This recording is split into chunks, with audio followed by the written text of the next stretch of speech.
Okay, topic is interior of the earth. Means earth के अंदर क्या है, कैसे हम उसकी स्टडी करते हैं, ये सब अर्थ के इंटीरियर में हम स्टडी करेंगे। देखो, अर्थ को ऊपर से नीचे तक अगर हम सिर्फ सोच लें कि खोद के हम जानकारी ले सकते हैं तो ये नामुमकिन है। आज तक देखा जाए तो साउथ अफ्रीका में रॉबिन्सन एक गर्त है जिसकी कुल गहराई है कितनी, सिर्फ 12 किलोमीटर, मतलब 4 किलोमीटर। और आज तक 12 किलोमीटर ही हम ज़्यादातर गहराई तक नाप पाए हैं। ओके, तो ये सब इतना मतलब खोद के जानकारी हम नहीं ले सकते हैं, राइट। लेकिन फिर भी हमारे पास आज काफ़ी सारी जानकारियाँ हैं जो अर्थ के इंटीरियर से संबंधित हैं। ओके, जैसे देखो, हम शुरू से ही कुछ शब्द सुनते आए हैं। लाइक हम मानते हैं कि पृथ्वी जो है वो अलग अलग परतों की बनी हुई है। जैसे सबसे ऊपर वाली परत को हम क्रस्ट बोलते हैं, उससे नीचे वाली परत को हम मेंटल बोलते हैं, और सबसे नीचे है कोर, राइट। फिर इसकी डेप्थ को लेके भी अलग अलग विद्वानों में अलग अलग तरीके की बातें आती रहती हैं, ठीक है। लेकिन देखिए, पिक्चर से हम दिखा सकते हैं। जैसे ये देखिए, ये पृथ्वी का भाग, ये हम ऐसी पृथ्वी है जो हम ऊपर से देखते हैं, राइट। लेकिन एक्चुअल क्या है, अंदर से ये इस तरीके की दिखती है। क्रस्ट सबसे ऊपर वाला भाग, जैसे ये क्रस्ट सबसे ऊपर वाला, राइट, जिस पे हम रहते हैं इंसान। उससे नीचे है मेंटल, राइट। फिर ये पूरा का पूरा कोर है। इसमें से भी बाहर वाले भाग को आउटर कोर और अंदर वाले भाग को बोलते हैं इनर कोर। इसकी डिटेल स्टडी हमें कहाँ से पता चलता है कि पृथ्वी के अंदर ये सारी लेयर्स हैं, राइट। इसके बारे में इसके बारे में अलग अलग विद्वानों ने अलग अलग तरीके की स्टडी की हुई है।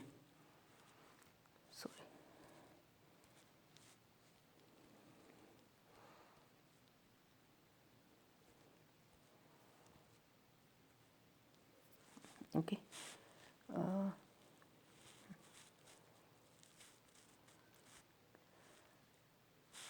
नेक्स्ट फ्रेम में देखते हैं हम क्या कुछ है स्टडी का।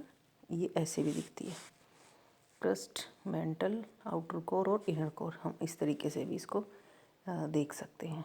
इसकी हम डिटेल स्टडी करेंगे। अभी पहले देखते हैं कि ऐसे कौन से सोर्सेज हैं जिससे हमें इसकी जानकारी मिलती है। यस, देखो, हमें ये तो पता है कि ये हमारी लेयर्स है, क्रस्ट है, मेंटल है, कोर है। लेकिन what are the sources to know the interior of the earth. Sources की अगर हम बात करते हैं तो हमारे पास 3 टाइप के सोर्स हैं। नेचुरल हैं, आर्टिफिशियल हैं, और पृथ्वी की उत्पत्ति से संबंधित कारक भी हैं, राइट। जैसे देखो, प्राकृतिक में वोल्केनो इरप्शन है, मीटियोराइट्स हैं, सिस्मोलॉजी है, राइट। जैसे वोल्केनो इरप्शन से हमें पता चल जाता है कि किस टाइप का लावा आया है, राइट। तो उससे हमें पता चल जाता है कि पृथ्वी के अंदर की संरचना जो है वो कैसी है, लिक्विड फॉर्म में है, गैशियस फॉर्म में है, या फिर सॉलिड फॉर्म में है, या फिर इनका मिला जुला रूप है, कुछ भी। वोल्केनो के अंदर जो भी लावा आता है उसके अंदर जो प्रॉपर्टीज़ होती हैं उससे हमें बहुत कुछ आइडिया हो जाता है, राइट। ऐसे ही मीटियोराइट्स जो उल्का पिंड आते हैं, उल्का पिंड में क्या है कि माना जाता है कि पृथ्वी जिस प्रकार के कारक से या तत्वों से बनी है वैसे ही कारकों से मीटियोराइट्स यानी उल्कापिंड बने हुए हैं, ठीक है। इसी तरीके से इसमें बने हुए हैं। और थर्ड वन है सिस्मोलॉजी। सिस्मोलॉजी यानी कि जो भूकंप विज्ञान है वो सबसे ज़्यादा इम्पोर्टेंट रोल प्ले करता है इसमें, क्योंकि सिस्मोलॉजी की स्टडी होती है सिस्मिक वेव्स की, जो 3 टाइप की हैं, प्राइमरी है, सेकेंडरी है, और एल वेव्स है, राइट, यानी कि सरफेस वेव्स है। इन तीनों की जो गति होती है उसके आधार पर इनकी स्टडी की जाती है। फिर आते हैं आर्टिफिशियल सोर्सेज, राइट, जैसे डेंसिटी है, प्रेशर है, टेम्परेचर है। आर्टिफिशियल में बात करें हम, डेंसिटी, हमें पता है कि पृथ्वी का जो औसत घनत्व है, एवरेज टू डेंसिटी है, वो 5.5 ग्राम घन सेंटीमीटर है, राइट। लेकिन पृथ्वी की सभी लेयर्स की डेंसिटी ऐसी नहीं है। जैसे क्रस्ट की 2.7 ग्राम घन सेंटीमीटर है, उससे नीचे अगर देखा जाए तो 3 से 3.5 ग्राम घन सेंटीमीटर है मेंटल की। लेकिन क्रोड यानी कि कोर की जो है वो 11 घन सेंटीमीटर के आसपास है। तो इससे भी हमें पता चल जाता है कि अंदर की जो घनत्व है वो अलग अलग टाइप का है। अगर बात करें प्रेशर की, ठीक है, सिंपल बात है, सबको पता है कि ऊपर वाली लेयर्स नीचे वाली लेयर्स के ऊपर बहुत ही प्रेशर डालती हैं। लेकिन ऐसा नहीं है कि ऊपर वाली परतों से नीचे वाली परतों में, मतलब देखो फ़र्क तो पड़ता ही है ओब्वियसली, वो चीज़ तो है। लेकिन हर जो क्या बोलते हैं चट्टान होती है, वो एक सीमा होती है, उसके बाद उसका घनत्व बढ़ना बंद हो जाता है। दबाव चाहे कितना भी बढ़ जाए लेकिन डेंसिटी नहीं बढ़ पाती है, ठीक है, ये है। टेम्परेचर बेस अगर हम देखें तो टेम्परेचर की स्टडी हमें पता चलती है ज्वालामुखी विस्फोटों से, गर्म पानी के झरनों से, गहरी खानों से, गहरे कुओं से। इससे पता चलता है कि जैसे जैसे हम अंदर की तरफ जाते हैं, क्रस्ट से, मेंटल से कोर, तो पृथ्वी का तापमान जो है अंदर का वो बढ़ता चला जाता है। अब कारण क्या है इसके? देखो, केमिकल रिएक्शंस होते हैं, इंटरनल फोर्सेस हैं, self disintegration of radio active materials हैं, काफ़ी कुछ, राइट। लेकिन इसमें भी एक चीज़ है, धरातल से जब हम 100 किलोमीटर की गहराई तक जाते हैं तो 12 डिग्री सेल्सियस पर किलोमीटर के हिसाब से टेम्परेचर बढ़ता है। 100 किलोमीटर से 300 किलोमीटर तक 2 डिग्री सेल्सियस पर किलोमीटर के हिसाब से टेम्परेचर इंक्रीज़ होता है, और 300 किलोमीटर से नीचे 1 डिग्री सेल्सियस पर किलोमीटर के हिसाब से टेम्परेचर जो है बढ़ जाता है। तो माना जाता है कि पृथ्वी का जो कोर है उसका टेम्परेचर 6 डिग्री सेल्सियस के आसपास होना चाहिए इसके हिसाब से, राइट। तो एक क्वेश्चन ये उठता है, अगर इतना टेम्परेचर है तो पृथ्वी का जो भीतर वाला भाग है यानी कि जो कोर का एरिया है वो कैसा होना चाहिए? ऑब्वियसली वो पिघला हुआ होना चाहिए, लेकिन ऐसा नहीं है। इतना टेम्परेचर होने पर भी वो ना तो गैस फॉर्म में है ना ही लिक्विड फॉर्म में है, बल्कि वो ठोस अवस्था में ही है, राइट। फिर बात करते हैं evidences from theories of origin of the अर्थ। देखो, इसमें ना अलग अलग विद्वानों ने अलग अलग तरीके की कॉन्सेप्ट्स दिए हैं जिसके बेस पे उन्होंने बताया है कि पृथ्वी कैसी कैसी हो सकती है। जैसे कांट ने दी थी गैसियस हाइपोथेसिस, माना था कि पृथ्वी गैस का गोला है। फिर लाप्लास ने नेबुलर हाइपोथेसिस, इसने भी गैस का माना था। चैम्बरलिन एंड मॉल्टन ने प्लांटिसिमल हाइपोथेसिस दी थी, और उसने बताया था कि पृथ्वी की उत्पत्ति जो है वो ठोस कणों के आपस में जुड़ने से हुई है। और ये बात कहीं ना कहीं सत्य के ज़्यादा करीब है, क्योंकि जब हम मिटियोर्स की स्टडी करते हैं, उल्कापिंडों की स्टडी करते हैं, तो तब हमें भी यही पता चलता है कि जैसे ये उल्कापिंड जो है ठोस कणों के आपस में जुड़ने से बने हैं, इसी तरीके से पृथ्वी की उत्पत्ति भी ऐसे ही हुई है, और वो उसकी लेयर्स भी बहुत ही डिफरेंट डिफरेंट होती हैं। जीन्स और जेफरी, इसने दी थी टाइडल हाइपोथेसिस, बताया कि भूगर्भ जो है वो तरल अवस्था में है। फिर बाइनरी स्टार हाइपोथेसिस आई, इसके अलावा इलेक्ट्रोमैग्नेटिक थियरीज आई, काफ़ी सारी थियरीज आई जिसने अलग अलग तरीके से बताना शुरू किया। देखो, इसमें ना सबसे मेन जो है वो है सिस्मोलॉजी। सिस्मोलॉजी में हम स्टडी करते हैं, देखो ये एक लेयर क्या है, ये लेयर हम आगे एक्सप्लेन करेंगे, लेकिन इससे पहले हमें पता होना चाहिए कि ये मैंने बता दिया आपको सोर्सेज क्या क्या हैं, डेंसिटी, प्रेशर वगैरह। सिस्मोलॉजी देखो, इसमें पी वेव, एस वेव और एल वेव, 3 टाइप की वेव्स होती हैं। देखो, पृथ्वी की जो अलग अलग लेयर्स हैं उनकी स्टडी को, मतलब वो लेयर्स कैसे डिफाइन होती हैं, वो सब डिपेंड करता है सिस्मोलॉजी के ऊपर, और पर्टिकुलरली इन 3 वेव्स के ऊपर, P, S and L waves के ऊपर।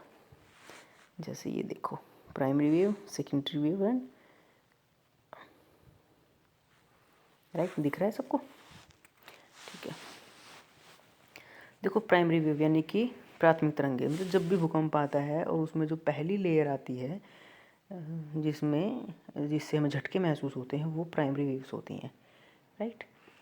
ये जो तरंगे होती है ना, इसके इफ़ेक्ट से धरती जो है आगे पीछे हिलती है, ठीक है। और ये ज़्यादातर साउंड वेव्स की तरह बिहेव करती हैं और ठोस, तरल और गैस तीनों मीडियम में से ट्रैवल कर सकती हैं। ये वो तरंगे हैं अकेली जो पूरी पृथ्वी पे ट्रैवल करती हैं, राइट। हाँ, लिक्विड में इसकी स्पीड ज़रूर कम हो जाती है, लेकिन ये लुप्त कभी नहीं होती हैं। एवरेज स्पीड लगभग 6 से 15 किलोमीटर पर सेकंड के हिसाब से होती है और सबसे ज़्यादा स्पीड इन्हीं की होती है, राइट।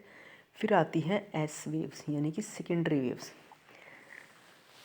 जो भूकंप आने के बाद दूसरे झटके आते हैं वो सेकेंडरी वेव्स होती हैं, राइट। और ये जो तरंगे हैं वो ऊपर नीचे की तरफ ट्रैवल करती हैं, ऊपर नीचे। ज़्यादातर ये लाइट वेव या फिर वाटर वेव्स की तरह बिहेव करती हैं। एक चीज़ और है इसके बारे में, सेकेंडरी वेव जो है ठोस माध्यम में अच्छे से गति करती है, लेकिन लिक्विड में आने के बाद ये लुप्त हो जाती हैं, ये दिखाई नहीं देती हैं। इसलिए माना जाता है कि जब ये लेयर पृथ्वी के सेंटर से 103 डिग्री का कोण अगर हम बनाते हैं तो वो सेकेंडरी वेव्स का शैडो जोन होता है, राइट। फिर आती है एल वेव्स। एल वेव्स को लव वेव्स भी बोलते हैं, सरफेस वेव्स भी बोलते हैं। ये सबसे ज़्यादा इफ़ेक्ट डालती हैं, क्यों? क्योंकि ये लेयर जो है सरफेस पे ट्रैवल करती हैं। ये सरफेस पे ज़्यादा ट्रैवल करती हैं और ये भी तीनों मीडियम में से गुजर सकती हैं। तो सबसे ज़्यादा जो इनको क्या है कि बहुत कम रास्ता जो है तय करना पड़ता है, इसलिए इनका इफ़ेक्ट ज़्यादा होता है, राइट। और ये आड़ी टेढ़ी चलती हैं। सिस्मोलॉजी, देखो इनको ना एक और टर्म होती है जो इसी से एसोसिएट होती है। इसमें दो वर्ड हैं, एपिसेंटर और फोकस। फोकस वो पॉइंट होता है जहाँ से भूकंप की आता है, जहाँ से भूकंप की पहली तरंग शुरू होती है, राइट। और एपिसेंटर वो पॉइंट होता है जहाँ पर फोकस से निकलने के बाद तरंग धरती पे सबसे पहले टच करती है, वो होता है उसका एपिसेंटर, राइट। सिस्मोग्राफ पे इनकी जो है रिकॉर्डिंग की जाती है और रिक्टर स्केल के ऊपर इनकी स्पीड यानी कि इनकी जो मैग्नीट्यूड है उसको देखा जाता है, राइट। तो अब देखो कंक्लूजन पे क्या आता है इसमें कि जो सिस्मोलॉजी ने स्टडी किया है, हमारे लिए बहुत सारी जो है इंफॉर्मेशन कलेक्ट की है, तो उसके हिसाब से अगर देखा जाए तो पृथ्वी पे पी, एस और एल वेव तो होती ही हैं, लेकिन बाद में जो है अलग अलग जगह पे भूकंप आने के बाद कुछ और तरंगों की भी जो मानते हैं कि वो भी हैं, जैसे पी जी है, एस जी है, पी स्टार है, एस स्टार है। देखो पी जी और एस जी तरंगे जो है ना वो हैं, तो उनमें प्रॉपर्टी पी और एस वाली ही होती है, लेकिन इनकी स्पीड कम होती है, राइट। और पी स्टार और एस स्टार जो तरंगे होती हैं उनकी स्पीड पी जी और एस जी तरंगों से कम होती है, ठीक है। तो इसके हिसाब से फिर अगर देखा जाए तो फिर अलग अलग विद्वानों ने ना अलग अलग तरीके से इसकी स्टडी करनी शुरू की, डिफरेंट लेयर्स बताई और उनके केमिकल कॉम्पोजिशन के बेस पे। जैसे स्वेस थे, स्वेस ने बताया कि 3 लेयर हैं मेन, सियाल है, साइमा है एंड नीफे है, ठीक है। सियाल मतलब SIAL, राइट, जैसे SIAL, सिलिका और एल्यूमिनियम। ये पृथ्वी की सबसे बाहरी परत है, राइट, सियाल, ओके। सबसे बाहरी परत है जो अवसादी चट्टानों की बनी हुई है। सियाल में क्या है कि ज़्यादातर इग्नियस और मेटामॉर्फिक रॉक्स जो है वो इन्हीं की बनी होती है ज़्यादातर, ठीक है। पृथ्वी का जो बाहरी भाग है हम मानते हैं वो सियाल से ही बना हुआ है, सिलिका एल्यूमिनियम। इसका जो डेंसिटी है वो 2.4 से 2.9 सेंटीमीटर तक होती है और इसकी डेप्थ जो है यानी कि इसकी मोटाई है 50 से 300 किलोमीटर के आसपास, हम मानते हैं कि जो महाद्वीप है ना उनकी रचना सियाल से हुई है और महासागरों की तली के नीचे इनकी मोटाई काफ़ी कम होती है। ठीक है, सियाल जो है वो साइमा के ऊपर तैरती है। सेकंड जो लेयर आती है वो है साइमा, SIMA, सिलिका और मैग्नीशियम। ठीक है, जो सेकेंडरी लेयर होती है उसको साइमा बोलते हैं, सियाल और मैग्नीशियम। देखो ये जो है साइमा लेयर है वो ज़्यादातर महासागरों के नीचे मिलती है, राइट।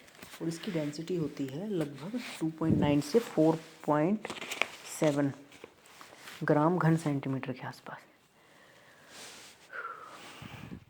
देखो ज्वालामुखी उद्भेदन जब होता है तो उस वक्त साइमा की सेल जो होती है ना वो ही लावा के रूप में प्रकट होती है धरती पे।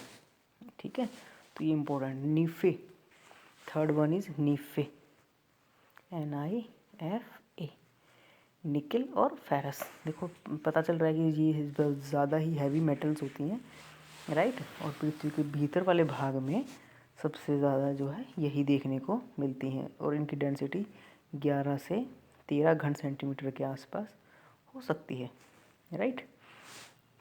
निकल और फेरस उनसे मिलकर बनी होती है, 11 घन सेंटीमीटर के आसपास होता है। पृथ्वी की जो कोर है ना वो नीफे से ही बनी हुई है। ठीक है,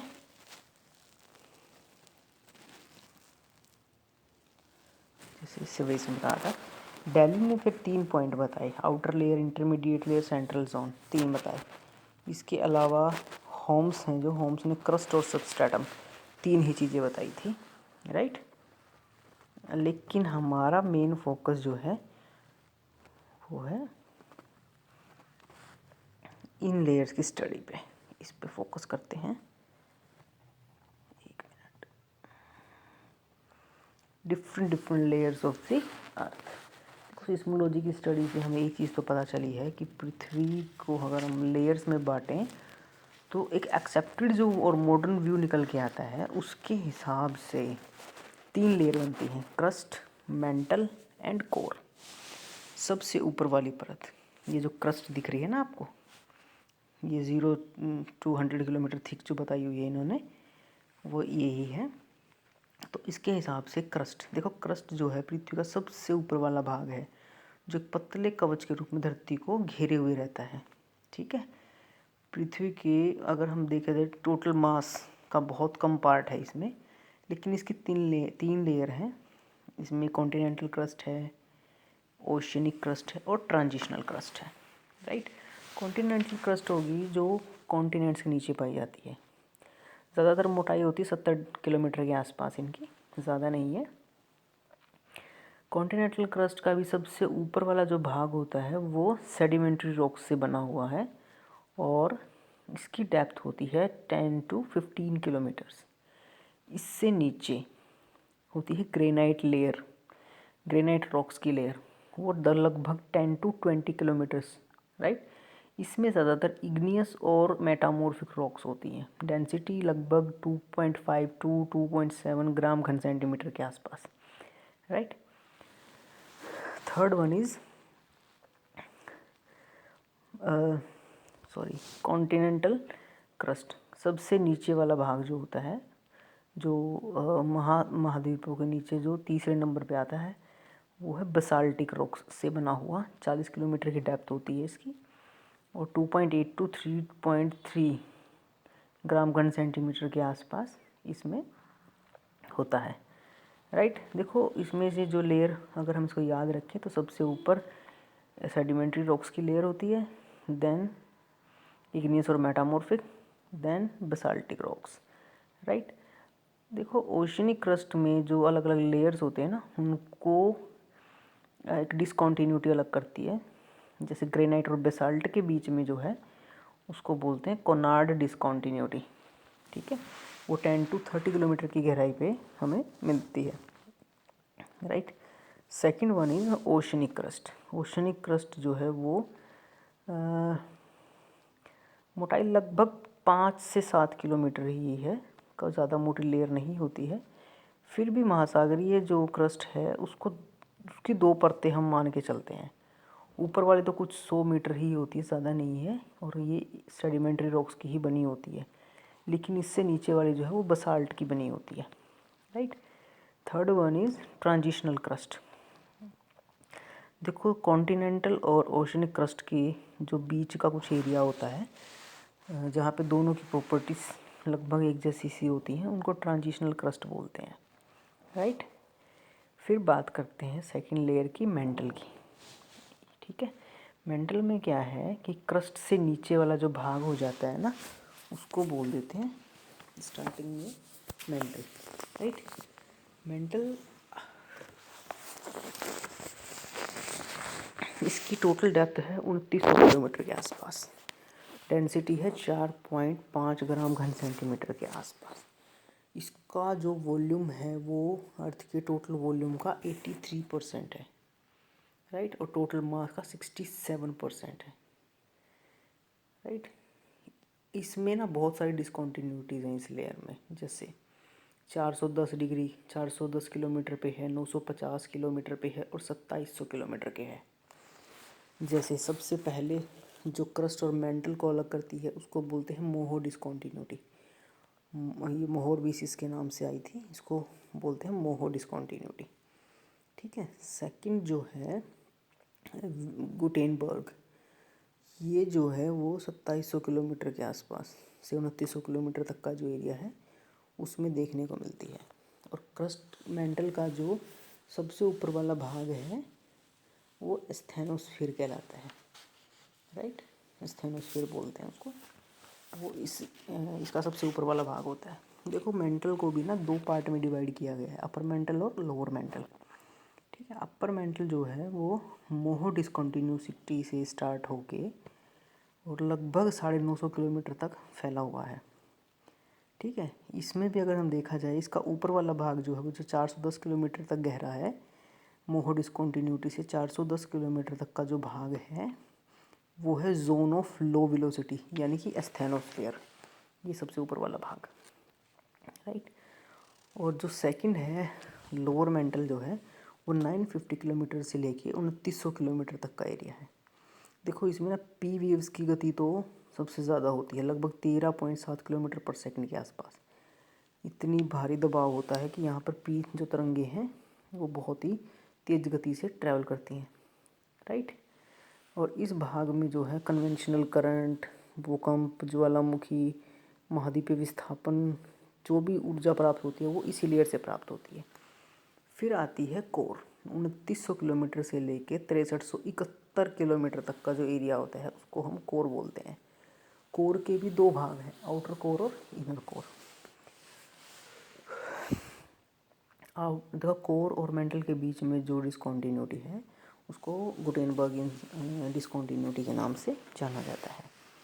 आउटर कोर जो है 2900 किलोमीटर से लेके 5110 किलोमीटर के आसपास, 5150 किलोमीटर के आसपास sorry, semi liquid sea state होती है इसकी, और डेंसिटी है 10 किलोमीटर पर घन सेंटीमीटर। इसमें से एस वेव्स नहीं गुजर पाती हैं, यहाँ पे आके वो लुप्त हो जाती हैं। Next one is inner core. देखो 5150 किलोमीटर से लेके अर्थ के सेंटर तक, यानी कि 6371 किलोमीटर तक ये है, ये पूरी सॉलिड स्टेट में होती है, और डेंसिटी सबसे ज़्यादा होती है यहाँ पे 11 से 13.6 ग्राम घन सेंटीमीटर के आसपास। इस लेयर में आने के बाद फिर से जो है पी वेव्स की गति बढ़ जाती है, राइट। इसमें निकिल और फेरस जो धातुएं हैं वो देखने को मिलती हैं। ये आज का चैप्टर है। Thank you.